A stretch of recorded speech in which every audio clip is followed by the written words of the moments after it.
आप सबसे मेरी प्रार्थना है, चाहे बात कर्ज माफी की हो, चाहे बात गौशालाओं के निर्माण की हो, यहाँ का एक एक व्यक्ति गौ माता का भक्त है या नहीं है। भाजपा ने 15 साल में गौ माता के लिए एक भी गौशाला नहीं खोली, लेकिन कमलनाथ जी ने 15 महीने में हर जनपद क्षेत्र में 10 से अधिक गौशालाएं खोल के दिखाई। लेकिन अफसोस की बात है, सरकार जैसी भाजपा की वापस बनी, हमारे ही जिले के पंचायत मंत्री हैं, उनने भी ऐसा कमाल किया है कि पिछले 3 साल में एक भी नई गौशाला पूरे प्रदेश में नहीं बन पाई है। वो प्रभारी मंत्री हैं शिवपुरी के, वहां कहते थे मंत्री जी, अगर काम लेना है सरपंचों, प्रसाद तो देना पड़ेगा। माइक से बोलते थे। और शायद वही कारण है कि आज पुनः वीरेंद्र सिंह जी पुनः अपने परिवार में वापस आए हैं। वो उल्लेख कर रहे थे नारी सम्मान योजना के बारे में। शिवराज सिंह जी कहते थे कि हर माता हर बहन को 1000 रुपए मिलेंगे, फिर पलट गए,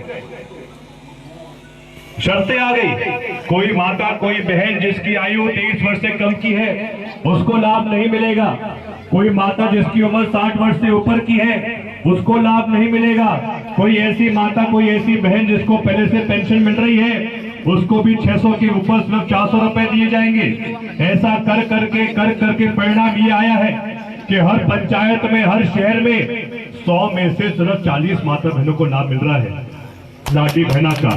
और इसलिए हमने तय किया है, कमलनाथ जी ने तय किया है, नारी सम्मान के अंतर्गत कांग्रेस की सरकार बनती है तो चाहे उस बहन की उम्र 18, 19, 20, 21, 22 वर्ष की हो या फिर उस माता की उम्र 60 वर्ष से ऊपर की हो, 70, 80 वर्ष की हो, हर माता हर बहन को, चाहे उस माता या बहन को पहले से 600 रुपए मिल रहे हो पेंशन के रूप में, लेकिन कमलनाथ जी की सरकार बनने पर हर माता हर बहन को अतिरिक्त रूप से 1500 रुपए मिलेंगे। ये हमारा वादा रहेगा। और उसके साथ साथ हमारा वचन है कि पूरे मध्य प्रदेश में एक एक माता को एक एक बहन को 1500 रुपए के साथ साथ रसोई गैस की टंकी भाजपा के 1200 में नहीं बल्कि 500 रुपए में दी जाएगी। हमारा वादा रहेगा। जैसे ही ये घोषणाएं की जानकारी शिवराज सिंह जी को मिली तो उनकी जुमलेबाजी चालू हो गई। हम भी राशि बढ़ा के देंगे, 1500 रुपए करेंगे, 2000 करेंगे, 3000 करेंगे। शिवराज सिंह जी, अगर आप झूठे नहीं हो तो चुनाव के पहले राशि 3000 करके दिखाओ, और अगर 3000 नहीं की तो लाडली बहनों को कभी माफ नहीं करेंगे। एक जुमला कह दिया था कि भाजपा सरकार रसोई गैस की टंकी 450 रुपए में देगी। क्या किसी को मिली रसोई गैस की टंकी 450 में? नहीं मिली। कैसे मिल सकती थी? सावन जब घोषणा हुई तो सावन महीने को पूरे होने में 3 दिन बचे थे। 3 दिन पहले घोषणा की कि सावन के महीने सिर्फ 400 रुपए में मिलेगी, और उसका परिणाम ये हुआ कि किसी को लाभ नहीं मिल पाया है। बात सिर्फ यही नहीं है, लाडली बनने की बात तो हो गई, लेकिन जो लाडले जवाई हैं उनका क्या होगा? आज हर किसान घाटे में है, भाजपा की महंगाई से परेशान है। आज जनता ये बात याद कर रही है कि यही भाजपा के लोग कहते थे बहुत हो गई पेट्रोल डीजल की मार, अब की बार मोदी सरकार, बहुत हो गई महंगाई की मार, अब की बार मोदी सरकार। जब सरकार देश में कांग्रेस की थी, पेट्रोल के दाम 55-60 रुपए थे, डीजल के दाम 45 रुपए थे, और आज क्या हो गए 110। डीजल के दाम 90 के पार, रसोई गैस के दाम तो हो गए 4 गुने। खाने के तेल के दाम के बारे में बात करो माता बहनों से, तो वही खाने के तेल के दाम जो कांग्रेस सरकार के समय 500 रुपए के आसपास होते थे, आज वही खाने के तेल के दाम 3 गुना हो गए, 150 पार हो गए। हर प्रकार से आज आम आदमी, आम किसान, युवा, माता बहनें भाजपा की महंगाई से परेशान हैं। वही खाद के दाम 2 गुने हो गए, डीएपी के दाम 2 गुने हो गए, लेकिन जो किसान की फसल का भाव है वो 2 गुना नहीं हो पाया।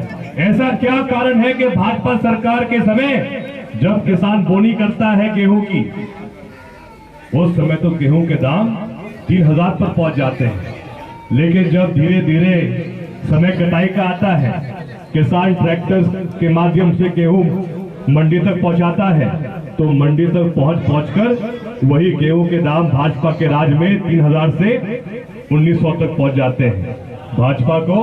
भाजपा के राज में किसान को अपनी फसल का सही दाम नहीं मिलता है। ऐसा क्या कारण है कि जब किसान के खेत पर टमाटर की फसल खड़ी रहती है और जब किसान मंडी पर जाता है तो वही टमाटर की फसल बिकता है 1 रुपए में, लेकिन जब बड़े बड़े भाजपा के नेताओं के हाथों में फसल होती है तो वही टमाटर 150 पर पहुंच जाता है, 200 पर पहुंच जाता है।